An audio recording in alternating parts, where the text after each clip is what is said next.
नमस्कार दोस्तों, स्वागत आप सभी का। Hope you all are doing very good. So fine होंगे आप। सो इम्पॉर्टेंट अपडेट आ रही है।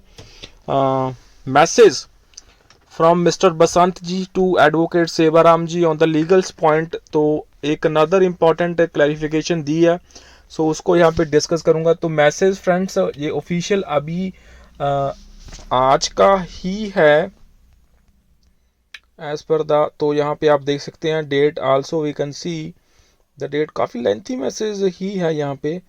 Kolhapur mister Basant sir 15 November का है। So mister Basant ji working very hard for the bank pensioners and mister Sevaram ji also working very very hard. So the in relation to the Singla case, so message from Mr. Basant sir, Advocate Sevaram ji, New Delhi.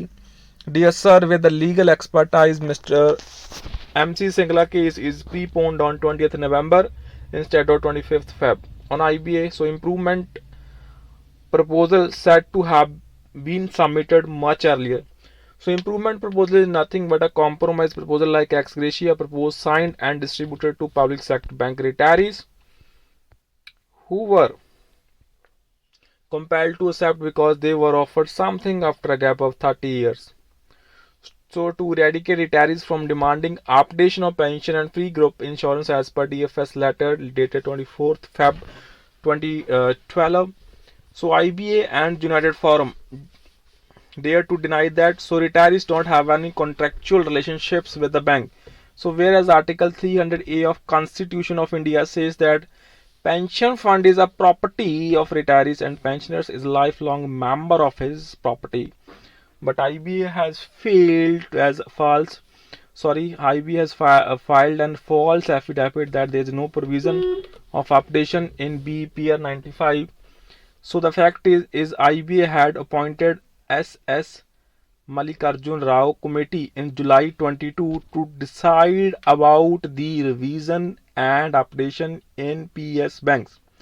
So the committee was to give its report on 31st January 23, but it was pleased by IBA lawyer on 21st January 23 in apex court in MC Singla case itself that Mr. SS Malik Arjun Rao is demitting his office on 31st January 23, and in place of him we have to appoint a new committee and get the reports about pension revision, whereas the apex court gave 3 months of time and asked IBA lawyer at least to submit an interim report by next date about revision and updation. So IBA lawyer agreed to that, however submitted a false affidavit in apex court.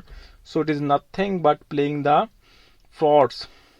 So on the court and hence should be dealt seriously by the apex court. So IBA never formed a second committee for pension revision updation and the matter is still pending. So actually on the strength of MOU dated 29th October 93, retirees had given their irrevocable mandate to form a corpse pension fund by permitting the banks and surrender their CPF with the accumulated interest.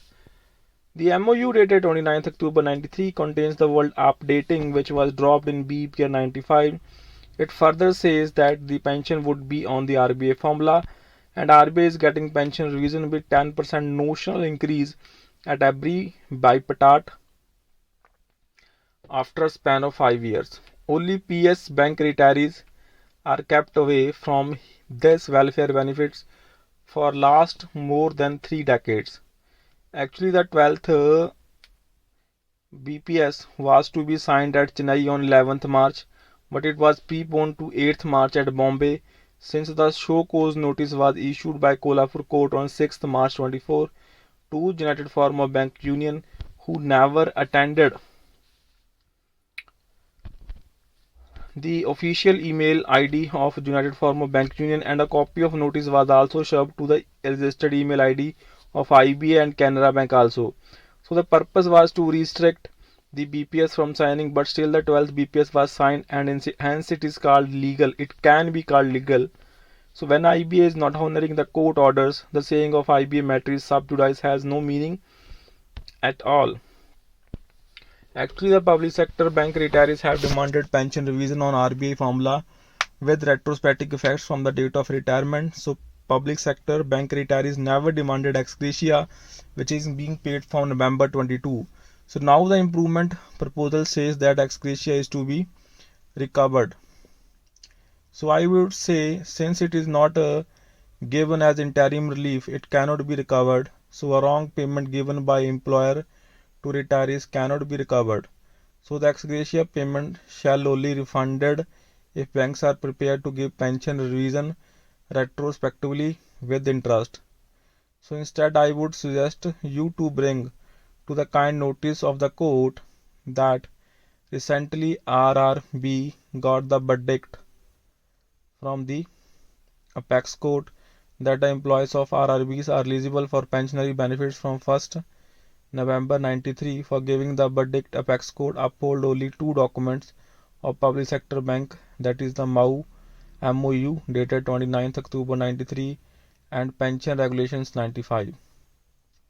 So this was possible due to contempt petition of RRBs and pressing only two documents, that is MOU and BEPR 95 of public sector bank retirees.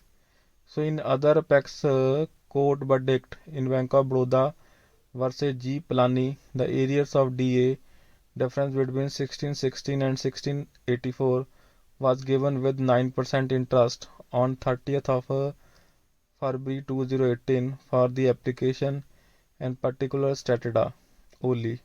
So moreover, the same verdict was made powerless in May 18 by another verdict of the apex court by playing fraud on the court by AIBRF.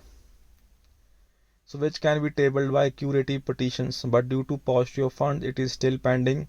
So there are 8 variety of DA class in retirees wherein the verdict in DS Nakara case strictly denies discrimination in retirees and so say no to class in homogeneous class in employees and retirees to live in dignified life. So the verdict says that the pension is extended salary and is not dependent on the employer BIMS. So the drama played by the anti-retiree elements by playing ex gratia of 450 and 800 to pre-2002 retirees from October 23 instead of tapering DA prospectively should be paid DA retrospectively and not ex gratia. Without solving the DA problem, banks cannot go to pension revision. So regarding implementation of 2016 as a 100 as a base year for DA, it cannot be different for different employees and retirees. The CPI-IW is a measure of the relative change in the retail prices of fixed basket of goods and services consumed by industrial workers, and it is used to regulate wages and dearness allowance for millions of workers. So the new series of CPI-IW on base 2016 as 100 has effective from September 2020. The DA according to 8088 points is implemented for working employees and not for retirees. So this discrimination cannot be done, but IBA, DFS and even the RBI hand in glove are continually doing these mistakes which is against the law of the land. So this must be stopped. So I know this is the biggest challenge before you. Since last 30 years the public sector bank retirees are being in the problem in spite of the robust pension fund at approximately 7 to 8 lakh crores, and government has nothing to lose anything out of the pockets. So काफ़ी बड़ा message है दोस्तों. So I hope I have covered many things, but यहाँ पे comrade Mr. MC Singla ji has lost his life fighting this case, so his soul should rest in heavenly peace. So hence you must win this case, and all the retirees and family pensioners are looking at you with hope, Mr. Basant sir. So that's all for the session. So kindly share the update and subscribe to the channel, friends. Thank you.